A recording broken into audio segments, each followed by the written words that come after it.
నమస్తే, నేను మీ ఈశ్వర్. ఈ6 న్యూస్ కి స్వాగతం. వార్తల్లోని ముఖ్యాంశాలు. సంగారెడ్డి నియోజకవర్గంలోని గ్రామాల అభివృద్ధికి తన శాయశక్తుల కృషి చేస్తానని టీపీసీ వర్కింగ్ ప్రెసిడెంట్ జగ్గారెడ్డి అన్నారు. తొలి విడత పంచాయతీ ఎన్నికల్లో కాంగ్రెస్ మద్దతుదారులుగా విజయం సాధించిన సర్పంచులు, వార్డు సభ్యులకు అభినందనలు తెలిపారు.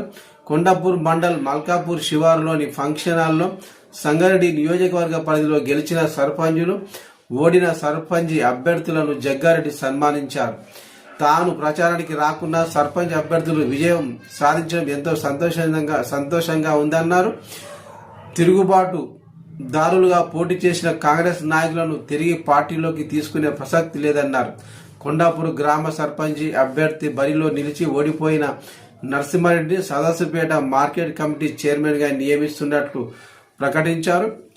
ఈ సమావేశంలో TGIAC chairman Nirmala Jagga Reddy, PCC ప్రధాన కార్యదర్శి తోపాజీ అనంతకిషన్, చెర్యాల ఆంజనేయులు, సంగారెడ్డి బ్లాక్ అధ్యక్షుడు రఘుగౌడ్, ఇతర కాంగ్రెస్ సీనియర్ నాయకులు పాల్గొన్నారు.